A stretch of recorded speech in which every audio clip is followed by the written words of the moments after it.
Beau. Ah! Que la lumière soit. Bonjour à tous et bienvenue dans ce nouvel épisode de l'Atelier. Et aujourd'hui, après une demande de l'un d'entre vous, nous allons parler des lumières. Sujet encore une fois très intéressant, mais en même temps assez complexe. Alors déjà, quand je parle de lumière, je vais parler des lumières en général, c'est-à-dire tout ce qui a servi à m'éclairer pendant mon voyage. C'est-à-dire aussi bien sur le vélo que pour camper. Et je vais commencer tout de suite par les lumières que j'ai utilisées sur mon vélo. Je vais d'abord dire mes choix, ce que j'en pense et ce que je ferai à l'avenir. Alors déjà, pour remettre dans son contexte, il faut savoir que j'ai voyagé sur une période estivale. Donc on peut s'attendre à ce que le temps soit correct et aussi d'avoir des journées longues, en tout cas en Europe. Et je n'avais en aucun cas prévu de rouler de nuit. Donc mes choix se sont plutôt orientés vers des lumières pour être vues plus que pour voir. Alors il fallait quand même pouvoir voir au cas où. En cas d'urgence, il fallait que je puisse être vu et en cas d'urgence, il fallait que je puisse voir. Donc ces lampes que je vais vous présenter, elles m'ont plutôt servi pour être vues de façon exceptionnelle. C'est-à-dire quand j'empruntais des grosses routes avec de la circulation ou alors vraiment par mauvais temps. Ou alors aussi en ville, si aussi en ville, très important. Donc sans plus attendre, donc il faut savoir que je suis parti sur une lampe Sigma 300 lumens. Donc ici on va parler de lumens. Pour faire gros, plus on parle de lumens, plus il y a de lumens dans une lampe, plus elle est puissante. C'est l'idée générale. Donc je suis parti sur cette toute petite lampe, rien d'extraordinaire. Elle est bien suffisante pour être vue, pour être bien vue même, et elle fait l'affaire en cas d'urgence pour voir la nuit. Et j'aime beaucoup cette lampe parce qu'elle ne prend vraiment pas de place.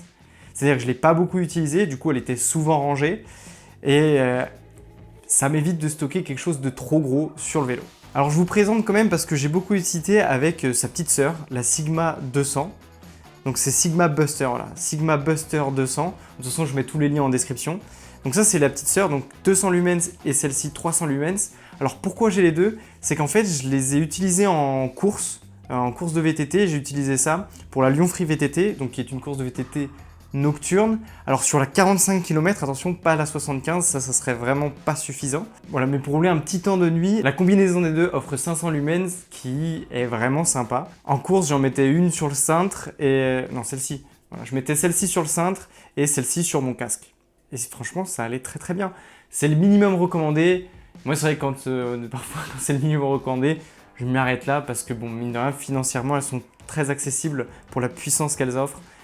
C'est un super rapport qualité-prix. Après, pour avoir plus, forcément, une lampe, ça coûte très très cher. J'avais testé une lampe beaucoup plus chère, la Spanninga, la Thor, il me semble. Spanninga Thor, je mettrai une image par là. Et alors, ça a été une grosse déception. Je l'avais acheté pour le voyage. Vous savez, c'est les lampes avec une batterie externe. J'en ai pas là pour vous montrer. Je mettrai une image encore une fois. C'est une lampe avec une grosse batterie externe. Il faut savoir que je voulais prendre ça à la base pour mon voyage. Je l'ai commandé et en fait, il s'avère que je l'ai testé avant de partir et elle s'est, comment dire, elle a arrêté de marcher en fait. Elle avait un défaut ou je ne sais quoi. Elle a arrêté de fonctionner. Alors sur le coup, c'est vrai que j'étais furieux parce qu'une lampe de cette qualité, quand tu payes plus de 100 € pour une lampe, on te dit que c'est de la qualité et ben, au final qui pète. Franchement, grosse déception. Mais par contre, ça a été pour le mieux puisque finalement, je me suis rabattu sur les lampes que j'avais déjà. J'hésitais déjà et du coup, je me suis dit, allez, c'est un signe, je vais seulement partir, du coup même pas avec celle-ci, je vais seulement partir avec la 300. Et je suis super content parce que ces grosses batteries, ces grosses lampes avec les batteries externes, ça pèse quelque chose de conséquent sur le vélo et en plus ça prend de la place et les grosses batteries qui se strappent. Donc je suis super content finalement qu'elle m'ait fait défaut. Et en même temps je suis encore plus satisfait puisque celle-ci est encore en super état après mon long voyage. Donc ça fait 2 ans que je l'ai maintenant, elle est toujours nickel. Alors pour les points faibles de ces deux lampes en fait, c'est pour moi il y a deux choses. Déjà il y a, mais ça on s'en doute, c'est logique. C'est l'autonomie. C'est pour ça que je parle vraiment en cas d'urgence, parce qu'au niveau de l'autonomie, elle était annoncée, il me semble, à 2 heures d'autonomie. Et ça, on le sait tous, sur une fiche technique, quand c'est affiché 2 heures, elle tiendra 2 heures les quelques premières fois. Aujourd'hui, je suis pas sûr qu'elle les atteigne encore, ces 2 heures. Alors, c'est 2 heures en puissance maximale, il me semble. Mais bon, c'est vrai que moi, je l'utilisais en puissance maximale la plupart du temps, sauf la journée pour être vu. Soit je mettais le mode flash, soit je mettais plus faible. Et encore une fois, quand je l'utilisais. Mais du coup, c'est vrai que niveau autonomie, Pour certains d'entre vous, ça sera sûrement pas assez. Si vous partez où les jours sont beaucoup plus courts, ça suffira peut-être pas, ou par mauvais temps, ça suffira peut-être pas, ou je sais qu'il y en a qui roulent de nuit, hein, ceux qui font de l'ultra-distance, ça va être trop faible. Vraiment, en termes d'autonomie, ça sera trop faible. Je suis vraiment parti en connaissance de cause, donc sur un voyage similaire, elles sont top, je peux vraiment les recommander, mais c'est vrai que niveau sécurité, niveau visibilité, je suis pas vraiment un exemple, je roule pas avec un gilet jaune, je roule vraiment avec le strict minimum en termes de réflexion, en termes de réflecteur. Deuxième point faible, du coup, c'est leurs attaches en caoutchouc qui sont vraiment nulles, mais nulles, oh là là. Alors, je crois qu'ils ont résolu le problème, j'ai un ami du coup qui l'a commandé, et aujourd'hui ils ont fait des attaches en dur, et tant mieux parce que vraiment ça pète rapidement, je ne l'ai pas emporté. Vraiment l'aspect positif, c'est qu'au niveau du standard de l'accroche, donc en fait vous voyez elle vient se glisser là, et après s'attacher au cintre. Mais du coup au niveau du standard, elle vient également avec ce petit adaptateur, et c'est vraiment super parce que c'est compatible avec tous les accessoires GoPro. Et du coup là, hop, prendre un cintre, j'avais acheté une accroche que j'utilisais pour ma caméra, mais quand je ne filmais pas et que j'avais besoin de ma lampe, vous pouvez venir se mettre comme ça sur le cintre, ou alors en dessous, hein, si vous voulez juste une lampe, c'est mieux encore en dessous que ce truc un peu... sort un peu du sol quoi. Vraiment l'avantage c'est cette compatibilité-là avec les accessoires GoPro, donc j'aime beaucoup. Une fois qu'on a bricolé un petit truc comme ça, c'est génial, hein, c'est génial. En tout cas moi ça me suffit, donc j'avais quand même pris la 300, pas la 200. Voilà, c'est à peu près tout sur ces lampes avant. Sur l'arrière, c'est encore presque plus ridicule ce que j'ai. Enfin, pas ridicule, mais c'est vraiment pas grand chose. C'est cette petite lampe que tu trouves chez Decat. Hein. Voilà. Je venais la clipser sur la sacoche de selle. Donc super pratique, ça pèse rien, ça prend aucune place. Franchement, l'autonomie est plutôt longue. Ce que je faisais, c'est simplement, comme moi je suis VT10, comme pour ceux qui suivent, ils commencent un peu à le comprendre, j'évite les routes un maximum. Même si je dois faire des tours, j'évite les routes. Donc j'ai pas besoin de lampe en forêt, mais c'est pour ça que je les activais souvent que sur les longues parties de route, où je venais mettre... celle-ci, je pouvais l'atteindre avec le bras, l'allumer, et partir sur la route et l'éteindre en ressortant. Faut y penser, très facile à recharger, toutes ces lampes sont très faciles à recharger et celle-ci n'est pas énergivore du tout. C'est vrai, c'est bien pratique parce que l'énergie ça a été quand même un sacré combat, on en parlera peut-être un jour. Voilà, maintenant on va passer à la partie campement, avec quoi je m'éclairais tous les soirs. Qu'est-ce qui a éclairé ma tente, mon campement pendant 3 mois. Et alors là, contre toute attente, je n'avais pas de lampe frontale comme une immense majorité des voyageurs, je n'ai pas pris de lampe frontale. Ça me permet de faire la transition avec le campement, mais... Alors je m'étais dit, si jamais j'ai besoin d'une lampe frontale, et je pense pas, je ferai un système... Je vous montre. Je m'étais dit, voilà, sur mon casque, j'ai ma fixation GoPro. Bon là je l'ai enlevé, mais à la base, hop, ça c'était fixé comme ça. Qui me servait à la fois pour ma caméra, mais aussi pour ma lampe. Voilà, parfait, bim! Elles reviennent dans la vidéo. Voilà, ma lampe Sigma, en fait, comme je vous ai dit, ça se mettait avec tous les accessoires GoPro, que je pouvais venir clipser ici. Ça, je l'utilisais déjà pour les courses VTT de nuit, ou pour faire du vélo de nuit. Et là, c'est parfait, je me dis, si jamais j'en ai besoin, et encore une fois, ça m'étonnerait, j'aurai mon casque qui me fera une sorte de lampe frontale d'appoint. Comme je le pensais, j'en ai même pas eu besoin. Donc c'était un peu inutile, mais c'était là au cas où. C'est vraiment encore une fois utiliser...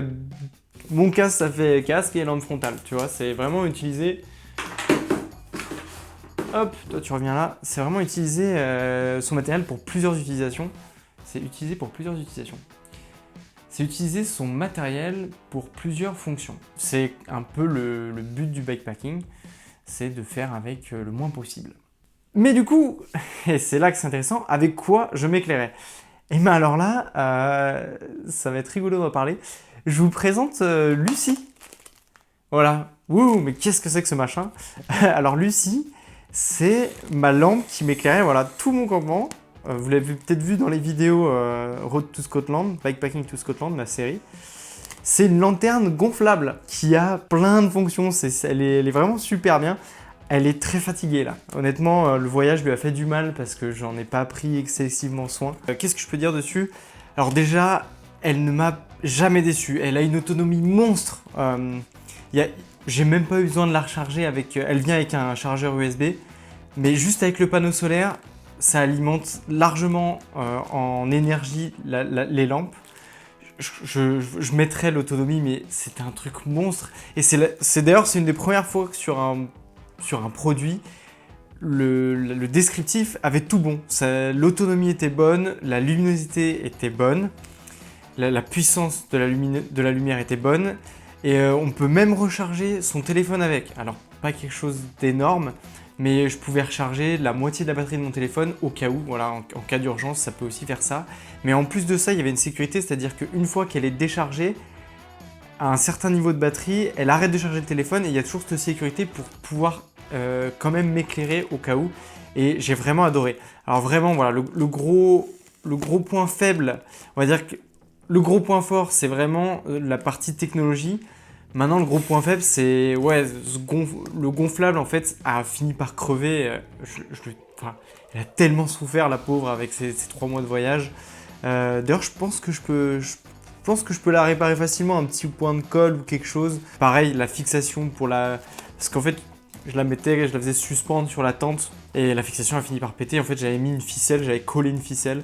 Ça a tenu le temps du voyage, après je l'ai enlevé. Et en fait, ce qui est super bien, c'est vraiment cet aspect de pouvoir la plier et de la ranger comme ça dans une sacoche. Alors, elle prend quand même un peu de place une fois pliée, mais ça m'a fait plaisir de l'avoir, franchement. Elle est super puissante, super pratique. Et en fait, elle apporte ce petit côté cosy parce qu'avec tout cet équipement de pointe que j'ai en tout sur le vélo, et ben avoir un petit truc un peu chaleureux, un petit truc extravagant, bah c'est sympa aussi. Voilà, ça change. Un petit cachet au campement. Voilà, j'ai bien aimé et je vais essayer de la réparer et avec grand plaisir je la reprends parce que c'est super. Je vais éteindre les lumières, je pense qu'on verra mieux. Alors là on est dans le noir complet, hop. Alors déjà là, quand j'appuie ici, il y a le niveau de batterie qui s'affiche. Enfin, je sais pas ce qu'on verra en vidéo. Là, premier niveau de lumière, donc au niveau de la pièce, hop. 2, deuxième puissance. Et 3e. Ça me suffisait pour écrire mon voyage ou lire un truc. Ou en tout cas m'y retrouver dans mon mètre carré. Voilà, le lien sera aussi en description pour ceux que ça intéresse. Pour conclure, j'aime bien tout mon set de lampes. Honnêtement, j'ai bien aimé et c'était adapté à ma formule de voyage. Maintenant, je risque de faire d'autres voyages à d'autres périodes, donc peut-être que ça n'ira pas. J'ai d'ailleurs réfléchi au système dynamo, hein, bien entendu. Il y en a qui doivent déjà se poser la question, qu'est-ce que tu penses d'un système dynamo dans la roue? Et c'est une super idée, hein, on va le dire tout de suite. Maintenant, ça ne correspondait pas à ce que je cherchais à ce moment-là. C'est-à-dire qu'un système dynamo, ça va très bien pour un gravel, pour un vélo de voyage dans la majorité des cas. Mais c'est vrai que j'avais tellement cette pratique off-road que l'utilisation d'un gros moyeu dynamo à l'avant n'aurait pas fait l'affaire. C'était vraiment pas ce que je recherchais à ce moment-là. Maintenant, je suis en train de me reconstruire un nouveau vélo, justement un peu plus hybride. Et là, ce système dynamo va m'intéresser, ne serait-ce que pour la lumière. Et en plus, maintenant, il y a des systèmes dynamo qui rechargent aussi un appareil électronique. Et ça m'intéresse énormément puisque j'ai beaucoup d'éléments électroniques. J'en trimballe beaucoup. Hein. En plus, je rajoute les caméras puisque je filme beaucoup. J'avais une paire de roues toute neuve, vraiment faite pour le VTT. Et je voulais pas faire un montage perso plus que ça. J'avais cette roue, hein, j'avais mes roues Hope. Et je voulais vraiment les laisser telles quelles dans cette configuration-là. En plus, sur tous mes sujets de recherche, tout ce que j'ai cherché, je ne me suis pas intéressé plus que ça au système dynamo. Et je pense que c'est un sujet qui mérite quelques recherches quand même avant de se lancer.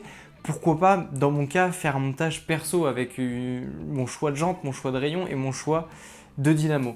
Mais ça, c'est quelque chose, je vais m'y intéresser, je pense, pour l'année prochaine. Je vous ferai un retour à l'occasion. Si vous, d'ailleurs, vous utilisez un système dynamo, qu'est-ce que vous en pensez? Est-ce que vous avez des marques que vous aimez? Est-ce que vous avez quelque chose à me recommander? je suis preneur de toute information. Un petit mot de la fin, j'aime bien ce petit système, tout mon système de lampes. Si je reprends finalement, ça prend, voilà, c'était ça mon système de lampes. Donc c'est pas énorme, ça c'est pour le camping et ça c'est pour le vélo, ça prend vraiment pas de place. Est-ce que ça convient à tout le monde? Je suis pas sûr. Voilà, si de ce que vous savez déjà de mon voyage, vous avez quelque chose de similaire, bah vraiment je ne peux que recommander ces produits. Dis-moi ce que t'en penses, qu'est-ce que toi t'aurais choisi? Si jamais il y a d'autres sujets que tu veux qu'on aborde dans cette émission, donc dans l'atelier, n'hésite pas à me le dire et puis on pourra parler si jamais j'ai la réponse ou en tout cas partagez-moi mon expérience. Et ben on le fera, il n'y a pas de souci. Faut juste me l'écrire en dessous de cette vidéo et puis ben, on le fera. Je vous remercie d'avoir regardé et je vous dis à une prochaine fois.